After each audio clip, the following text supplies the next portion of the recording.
माननीय प्रधानमंत्री नरेंद्र मोदी जी।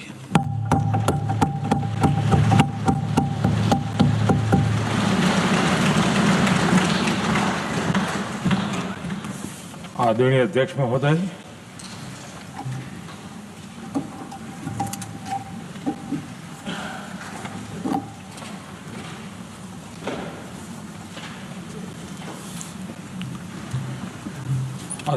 महोदय, मैं इस सम्मानित सदन में पश्चिम एशिया में चल रहे संघर्ष और इसकी वजह से भारत के सामने आई चुनौतियों पर बात रखने के लिए उपस्थित हुआ हूं। इस समय पश्चिमी एशिया की हालत चिंताजनक है। बीते 2-3 हफ्तों में जयशंकर जी ने और हरदीप पुरी जी ने इस विषय पर सदन को जरूरी जानकारी दी है। अब इस संकट को 3 सप्ताह से ज्यादा हो रहा है। इसका पूरे विश्व की अर्थव्यवस्था पर, लोगों के जीवन पर बहुत ही विपरीत असर हो रहा है। इसलिए पूरी दुनिया इस संकट के जल्द से जल्द समाधान के लिए सभी पक्षों से आग्रह भी कर रही है। अध्यक्ष महोदय, भारत के सामने भी इस युद्ध ने अप्रत्याशित चुनौतियां खड़ी कर दी हैं।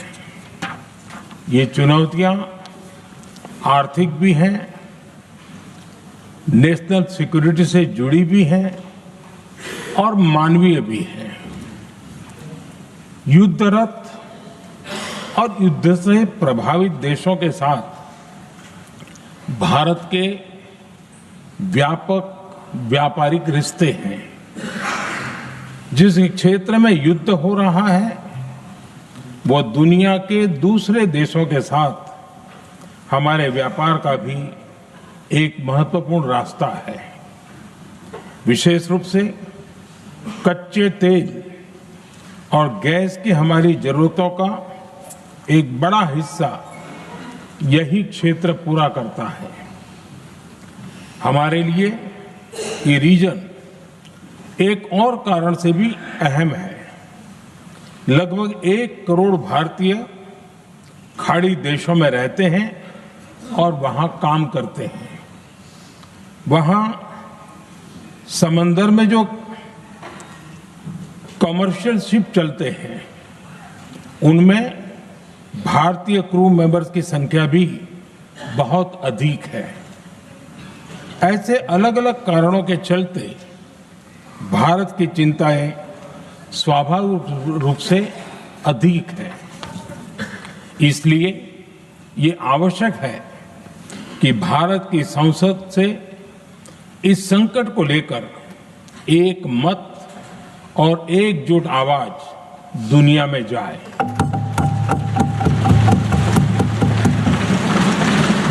अध्यक्ष जी, जब से ये युद्ध शुरू हुआ है तब से ही प्रभावित देशों में हर भारतीय को जरूरी मदद दी जा रही है। मैंने खुद पश्चिम एशिया के ज्यादातर देशों के राष्ट्राध्यक्षों के साथ 2 राउंड फोन पर बात की है। सभी ने भारतीयों की सुरक्षा का पूरा आश्वासन दिया है। दुर्भाग्य से इस दौरान कुछ लोगों की दुखद मृत्यु हुई है और कुछ घायल हुए हैं।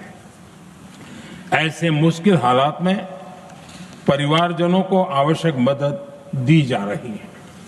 जो घायल है उनका बेहतर इलाज सुनिश्चित कराया जा रहा है।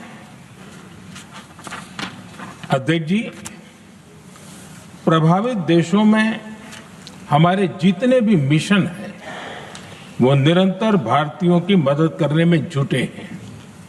वहां काम करने वाले भारतीय हो या फिर जो टूरिस्ट वहां गए हैं, सभी को हर संभव मदद दी जा रही है। हमारे मिशन नियमित रूप से एडवाइजरी जारी कर रहे हैं।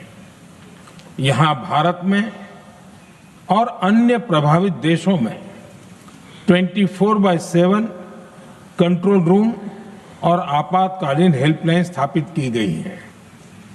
इनके माध्यम से सभी प्रभावितों को त्वरित जानकारी दी जा रही है। अध्यक्ष जी, संकट की स्थिति में देश विदेश में भारतीयों की सुरक्षा हमारी बहुत बड़ी प्राथमिकता रही है। युद्ध शुरू होने के बाद से लेकर अब तक 3,75,000 से अधिक भारतीय सुरक्षित भारत लौट चुके हैं। ईरान से ही अभी तक लगभग 1,000 भारतीय सुरक्षित वापस लौटे हैं। इनमें 700 से अधिक मेडिकल की पढ़ाई करने वाले युवा हैं। खाड़ी देशों में भारतीय स्कूलों में हजारों विद्यार्थी पढ़ते हैं।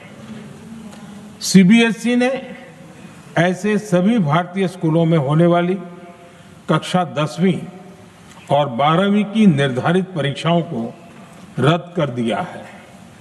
इन बच्चों की पढ़ाई निर्बाध चलती रहे, इसके लिए सीबीएसई उचित कदम उठा रही है।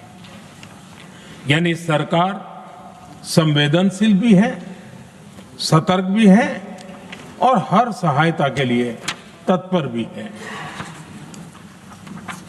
माननीय अध्यक्ष जी, भारत में बड़ी मात्रा में कच्चा तेल, गैस और फर्टिलाइजर जैसी अनेक जरूरी चीजें हॉर्मुज स्ट्रेट के रास्ते से आती हैं।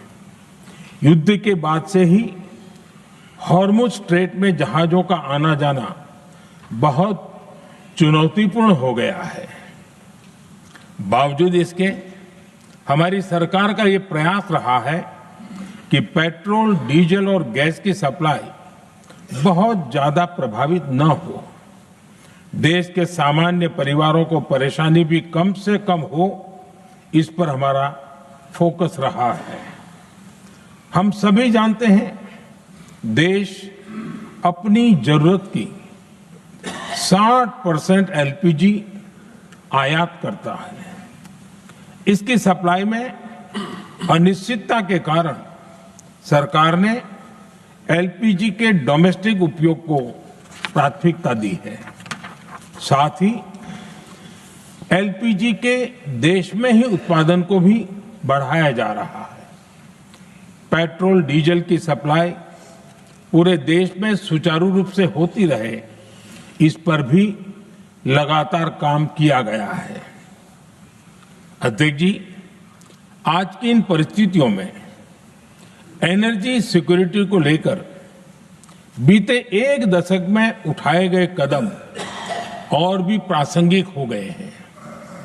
भारत ने बीते 11 वर्षों में अपनी एनर्जी इंपोर्ट का डाइवर्सिफिकेशन किया है। पहले क्रूड ऑयल, एलएनजी, एलपीजी ऐसी एनर्जी जरूरतों के लिए 27 देशों से इंपोर्ट किया जाता था। वहीं आज भारत 41 देशों से एनर्जी इंपोर्ट करता है। अध्यक्ष जी, बीते दशक में भारत ने संकट के ऐसे ही समय के लिए कच्चे तेल के भंडारण को भी प्राथमिकता दी है। आज भारत के पास 53 लाख मीट्रिक टन से अधिक का स्ट्रेटेजिक पेट्रोलियम रिजर्व है और 65 लाख मीट्रिक टन से अधिक के रिजर्व की व्यवस्था पर देश काम कर रहा है। हमारी तेल कंपनियों के पास जो रिजर्व रहता है वो अलग है। बीते 11 वर्षों में हमारी रिफाइनिंग कैपेसिटी में भी उल्लेखनीय वृद्धि हुई है। अध्यक्ष जी, सरकार अलग अलग देशों के सप्लायर्स के साथ भी लगातार संपर्क में है। प्रयास ये है कि जहां से संभव हो वहां से तेल और गैस की सप्लाई होती रहे। भारत सरकार गल्फ और आसपास के शिपिंग रूट्स पर निरंतर नजर बनाए हुए है। हमारा प्रयास है कि तेल हो, गैस हो, फर्टिलाइजर हो, ऐसे हर जरूरी सामान से जुड़े जहाज भारत तक सुरक्षित पहुंचे। हम अपने सभी वैश्विक सहयोगियों के साथ निरंतर संवाद कर रहे हैं ताकि हमारे मैरीटाइम कॉरिडोर सुरक्षित रहे। ऐसे प्रयासों के कारण बीते दिनों हॉर्मुज स्ट्रेट में फंसे हमारे कई जहाज भारत आए भी हैं। अध्यक्ष जी, संकट के इस समय में देश की एक और तैयारी भी बहुत काम आ रही है। पिछले 10-11 साल में इथेनॉल के उत्पादन और उसकी ब्लेंडिंग पर अभूतपूर्व काम हुआ है। एक दशक पहले तक देश में सिर्फ 1-1.5% इथेनॉल ब्लेंडिंग कैपेसिटी थी। आज हम पेट्रोल में 20% इथेनॉल ब्लेंडिंग के करीब पहुंच रहे हैं। इसके कारण प्रति वर्ष करीब 4.5 करोड़ बैरल कम ऑयल इंपोर्ट करना पड़ रहा है। ऐसे ही रेलवे के बिजलीकरण से भी बहुत बड़ा फायदा हो रहा है। अगर रेलवे का इतना बिजलीकरण न होता तो हर साल करीब 180 करोड़ लीटर डीजल अतिरिक्त लगता। ऐसे ही हमने मेट्रो का नेटवर्क बढ़ाया है। 2014 में जहां देश में मेट्रो नेटवर्क 250 किलोमीटर से भी कम था, आज ये बढ़कर करीब 1100 किलोमीटर हो गया है। हमने इलेक्ट्रिक मोबिलिटी पर बहुत अधिक बल दिया। केंद्र सरकार ने राज्यों को 15,000 इलेक्ट्रिक बसें चलाने के लिए दी हैं। आज जिस स्केल पर वैकल्पिक ईंधन पर काम हो रहा है, उससे भारत का भविष्य और सुरक्षित होगा।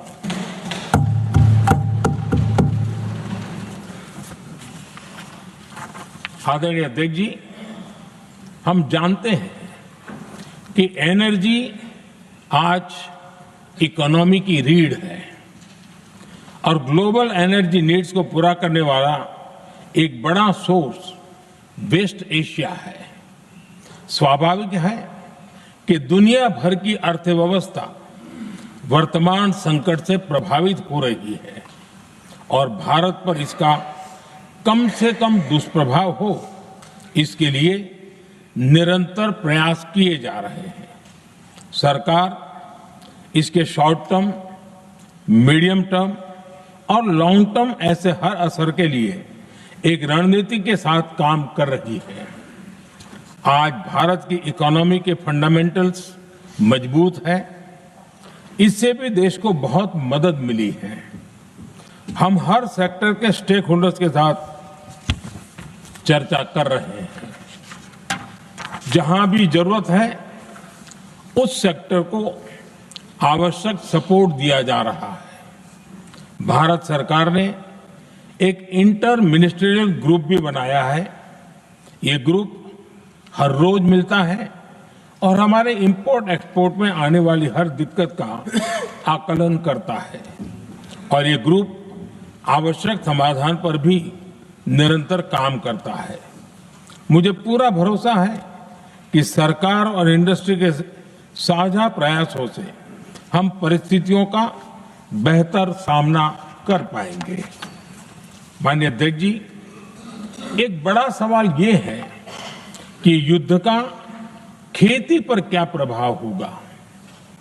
देश के किसानों ने हमारे अन्न के भंडार भर रखे हैं, इसलिए भारत के पास पर्याप्त खाद्यान्न है। हमारा ये भी प्रयास है कि खरीफ सीजन की ठीक से बुआई हो सके। सरकार ने बीते सालों में आपात स्थिति से निपटने के लिए खाद की पर्याप्त व्यवस्था भी की है। अतीत में भी हमारी सरकार ने दुनिया के संकटों का बोझ किसानों पर नहीं पड़ने दिया था। कोरोना और उस समय के युद्धों के दौरान उस समय भी ग्लोबल सप्लाई चेन में डिस्टरप्शन आ गई थी। दुनिया के बाजार में यूरिया की एक बोरी 3,000 रुपये तक पहुंच गई, लेकिन भारत के किसानों को वही बोरी 300 रुपये से भी कम कीमत में उपलब्ध कराई गई। अध्यक्ष जी, देश के किसानों को इस प्रकार के संकटों से बचाने के लिए भी बीते वर्षों में अनेक कदम उठाए गए हैं। पिछले एक दशक में देश में 6 यूरिया प्लांट शुरू किए गए हैं। इससे सालाना 76 लाख मैट्रिक टन से अधिक की यूरिया प्रोडक्शन कैपेसिटी जुड़ी है। इस दौरान डीएपी और एनपीकेएस जैसी खाद का घरेलू उत्पादन भी करीब 50 लाख मैट्रिक टन बढ़ाया गया है। इतना ही नहीं, तेल और गैस की तरह खाद के आयात को भी डाइवर्सिफाई किया गया है।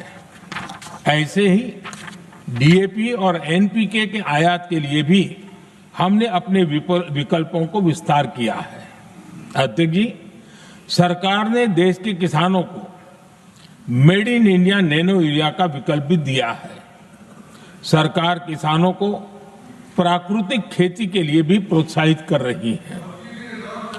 पीएम कुसुम योजना के तहत किसानों को 22 लाख से ज्यादा सोलर पंप दिए गए हैं। इससे भी डीजल पर उनकी निर्भरता कम हुई है। मैं सदन के माध्यम से देश के किसानों को विश्वास दिलाता हूं कि सरकार किसानों की हर संभव मदद करती रहेगी। आदरणीय अध्यक्ष जी, युद्ध का एक बहुत बड़ा चैलेंज ये भी है कि भारत में गर्मी का मौसम शुरू हो रहा है। आने वाले समय में बढ़ती गर्मी के साथ बिजली की डिमांड बढ़ती जाएगी। फिलहाल देश के सभी पावर प्लांट्स के पर्याप्त कोल स्टॉक उपलब्ध है। भारत ने लगातार दूसरे साल 100 करोड़ टन कोयला उत्पादन करने का रिकॉर्ड बनाया है। पावर जनरेशन से लेकर पावर सप्लाई तक के हमारे सभी सिस्टम की निरंतर मॉनिटरिंग भी की जा रही है और सरकार की तैयारियां उसको रिन्यूएबल एनर्जी से भी मदद मिली है। बीते दशक में रिन्यूएबल एनर्जी की तरफ देश ने बड़े कदम उठाए हैं। आज हमारी total installed power generation capacity का आधा हिस्सा रिन्यूएबल सोर्स से आता है। हमारी कुल रिन्यूएबल क्षमता आज 250 गीगावाट के ऐतिहासिक आंकड़े को पार कर गई है। बीते 11 वर्षों में देश ने अपनी सोलर पावर कैपेसिटी करीब 3 गीगावाट से बढ़ाकर 140 गीगावाट तक पहुंचाई है। बीते वर्षों में देश में करीब 40 लाख रूफटॉप सोलर लगे हैं। इसमें पीएम सूर्यघर मुफ्त बिजली योजना से भी लोगों को काफी मदद मिली है। गोवर्धन योजना के तहत देश में आज 200 कॉम्प्रेस बायोगैस प्लांट भी काम करना शुरू कर चुके हैं। ये सारे प्रयास आज देश के बहुत काम आ रहे हैं। सरकार ने भविष्य की तैयारी और बढ़ाते हुए शांति एक्ट माध्यम से देश में न्यूक्लियर एनर्जी के उत्पादन को भी प्रोत्साहित किया है। कुछ ही दिन पहले small hydro power development scheme को भी हरी झंडी दी गई है, जिससे अगले 5 वर्षों में 1500 मेगावाट नई हाइड्रो पावर कैपेसिटी जोड़ी जाएगी। आदरणीय अध्यक्ष जी, जहां तक डिप्लोमेसी की बात है, भारत की भूमिका स्पष्ट है। शुरुआत से ही हमने इस संघर्ष को लेकर अपनी गहरी चिंता व्यक्त की है। मैंने स्वयं भी पश्चिम एशिया की सभी संबंधित नेताओं से बातचीत की है। मैंने सभी से तनाव को कम करने और इस संघर्ष को खत्म करने का आग्रह किया है। भारत ने नागरिकों, एनर्जी और ट्रांसपोर्ट से जुड़े इंफ्रास्ट्रक्चर पर हमलों का विरोध किया है। कमर्शियल जहाजों पर हमला और हॉर्मुज स्ट्रेट जैसे अंतर्राष्ट्रीय जलमार्ग में रुकावट अस्वीकार्य है। भारत डिप्लोमेसी के जरिए युद्ध के इस माहौल में भी भारतीय जहाजों के सुरक्षित आवागमन के लिए निरंतर प्रयास कर रहा है। अध्यक्ष महोदय, भारत हमेशा से ही मानवता के हित में और शांति के पक्ष में अपनी आवाज उठाता रहा है। मैं फिर कहूंगा कि बातचीत और कूटनीति ही इस समस्या का समाधान है। हमारे हर प्रयास तनाव को कम करने, इस संघर्ष को समाप्त करने के लिए है। इस युद्ध में किसी के भी जीवन पर संकट मानवता के हित में नहीं है। इसलिए भारत का प्रयास सभी पक्षों को जल्द से जल्द शांतिपूर्ण समाधान के लिए प्रोत्साहित करने का है। अध्यक्ष जी, जब ऐसे संकट आते हैं तो कुछ तत्व इसका गलत फायदा उठाने की कोशिश भी करते हैं। इसलिए कानून व्यवस्था सुनिश्चित करने वाली सभी एजेंसियों को अलर्ट पर रखा गया है। कोस्टल सिक्योरिटी हो, बॉर्डर सिक्योरिटी हो, साइबर सिक्योरिटी हो, स्ट्रेटेजिक इंस्टॉलेशंस हो, सबकी सुरक्षा को और मजबूत किया जा रहा है। अध्यक्ष जी, इस युद्ध के कारण दुनिया में जो कठिन हालात बने हैं, उनका प्रभाव लंबे समय तक बने रहने की आशंका है। इसलिए हमें तैयार रहना होगा, हमें एकजुट रहना होगा।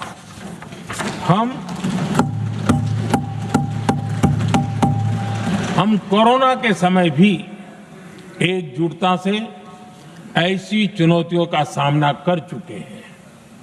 अब हमें फिर से उसी तरह तैयार रहने की आवश्यकता है। धीरज के साथ, संयम के साथ, शांत मन से हमें हर चुनौती का मुकाबला करना है। और यही हमारी पहचान है, यही हमारी ताकत है। और हां, हमें बहुत सावधान और सतर्क भी रहना है। हालात का फायदा उठाने वाले झूठ फैलाने का प्रयास करेंगे। ऐसे लोगों की कोशिशों को सफल नहीं होने देना है। मैं देश की सभी राज्य सरकारों से भी इस सदन के माध्यम से आग्रह करूंगा, ऐसे समय में कालाबाजारी करने वाले, जमाखोरी करने वाले एक्टिव हो जाते हैं। इसके लिए कड़ी मॉनिटरिंग जरूरी है। जहां से भी ऐसी शिकायतें आती हैं, वहां त्वरित कार्रवाई होनी चाहिए। देश की हर सरकार और देश का हर नागरिक जब मिलकर चलेंगे तो हम हर चुनौती को चुनौती दे सकते हैं। इसी आग्रह के साथ मैं अपना वक्तव्य समाप्त करता हूं। बहुत बहुत धन्यवाद। माननीय सदस्यगण,